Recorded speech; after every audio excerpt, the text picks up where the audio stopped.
ગુજરાત કોંગ્રેસની સોમનાથથી દ્વારકા સુધીની ખેડૂત આક્રોશ યાત્રા બોટાદ જિલ્લામાં પહોંચી છે। ઢસાથી નીકળેલી યાત્રા ટ્રેક્ટરો અને ડીજેના તાલે બોટાદ પહોંચી, જ્યાં જિલ્લા કાર્યાલયમાં યાત્રામાં હાજર નેતાઓનું સ્વાગત સન્માન કરવામાં આવ્યું।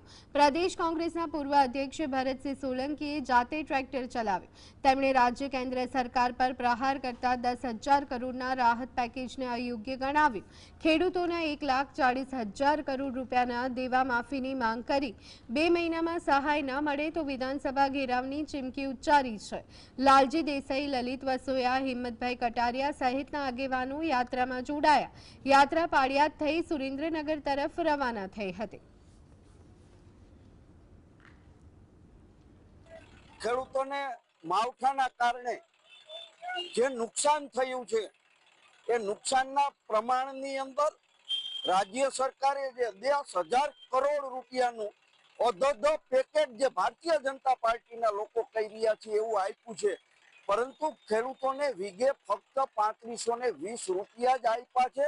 ફક્ત આંકડો મોટો બતાવવામાં આવે છે, કારણ કે ગુજરાતના 16,000 ગામમાં 58,000 ખેડૂતોને નુકસાન થયું છે। આ રાજ્ય સરકારના આંકડા છે।